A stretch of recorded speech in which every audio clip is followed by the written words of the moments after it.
Oh, howdy all, grab yourself a drink, it is time for some PathOfExile discussion. One of my favourite things about spoiler season is getting to look at new unique items that empower builds that aren't particularly good in the current state of the game, and potentially give them a tool that can make them far better.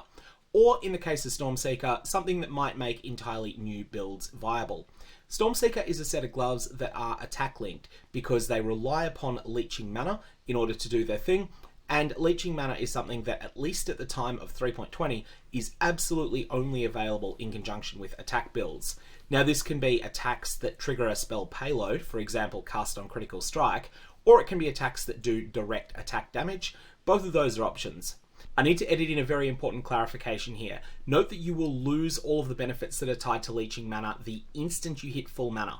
That's very important to keep in mind, as it will impact how reliably you can use these gloves in order to become unaffected by chill and shock. Now, Stormseeker is interesting in that it is encouraging you to do both lightning damage and cold damage on an attack-based build.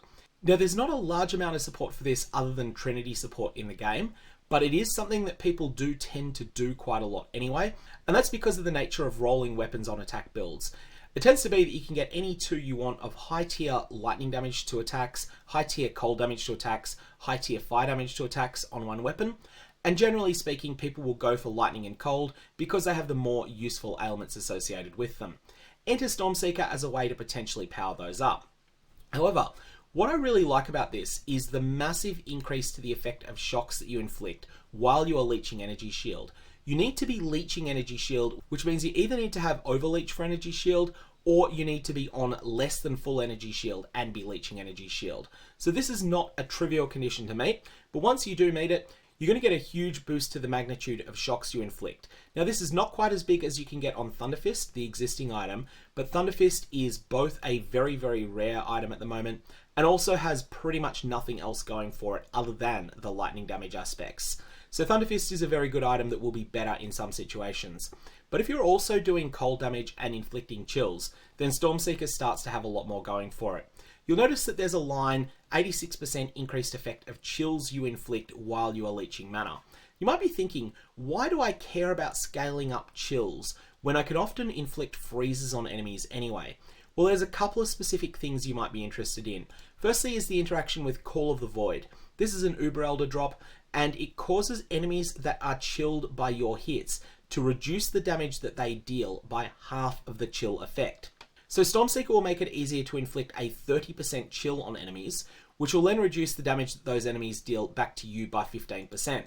Now Stormseeker will allow you to hit that even against some of the toughest bosses in the game, and that's something I think is potentially really good here. Also notice with Call of the Void that you no longer need to be dealing cold damage in order to chill. All damage with your hits can chill. Your lightning damage, for example, can also inflict chills. And that's something that's very useful to have in conjunction with Stormseeker, as it may mean that you don't need to use a weapon that's designed to do two types of damage, or some sort of conversion mechanic like Call of the Brotherhood. Instead, you have a new option. Additionally, you have access to Bonechill Support. Now, Bonechill Support is an interesting one. Enemies that are chilled by supported skills increase the cold damage that they suffer by the chill effect. Now, it's important to notice that this increase in cold damage is not just for skills that are linked to Bonechill Support. So if you have a skill that is linked to Bonechill Support and you strike an enemy and inflict a 20% chill on it, then that enemy, for the duration of that chill, is going to have 20% increased cold damage suffered. Again, that works potentially very well in conjunction with Stormseeker. So, where do I think you want to go with this? I think there's a couple of potential ways you could build around this item. Now, the first one would be to use it in conjunction with the unique weapon Mjolner. Mjolner is not a common item, and so I would certainly not recommend this in solo self-found unless you get quite lucky and happen to get one. But Mjolner is something that does a lot of work in conjunction with skills like Mana Bond. Now, Mjolner could pair quite well with Stormseeker, and you can mess around with either using Call of the Void with no Bonechill support setup, or Call of the Void and one copy of Call of the Brotherhood, in which case you might want to have Bonechill support on Frostblink, and a Frostblink that is linked for damage. Your Frostblink will trigger pretty big chills in conjunction with Stormseeker, and in conjunction with Bonechill support, this will ensure that you are increasing the amount of cold damage that you're doing to enemies, and Mjolnir in this situation with Call of the Brotherhood would be converting some of the damage that it is doing, both from its attacks, but more insignificantly from its Mana Bond payload, into cold damage. So there's a lot of potential there. That's something that could be built around, and I think will be something that might be interesting to see what you can do with in week 2 or 3 or 4 of the league, once things are a bit established and once some of these rarer unique items start becoming more available and a bit more affordable. A second potential build that you could use here is a wand attack build that would then use Stormseeker to amp up the effects of shocks and chills, and the sort of wand you would be using here would be one that is dealing a lot of lightning damage and a lot of cold damage. There's a number of ways of crafting such a wand, or just to get started you could conceivably use the unique wand Piscator's Vigil and added lightning damage support and added cold damage support in your links. So these are a couple of options that I've got in mind. I'm sure that there'll be a lot of other ones though, because this is a quite open build around item.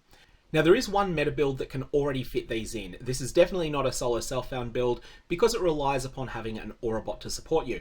But bow attack and wand attack builds that are designed to only function with an aurabot that is providing them with the Wrath aura and the Hatred aura, these sorts of builds could conceivably get a lot out of what these gloves do for them.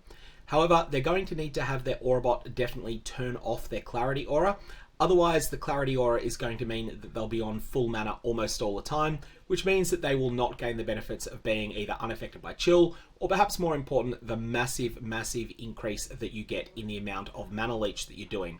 They'll also need to find some way to deliberately lose their own energy shield, which can be something that's a little bit difficult to do if you're killing enemies so quickly that you're basically never taking a hit. But if you can solve those problems, Stormseeker definitely will have quite a payoff for you. I'm going to leave it there though. I do like these uniques that encourage creativity in build design, and this is something that will potentially empower builds that don't currently exist. May your Varlorbs have interesting results, and I will see you around.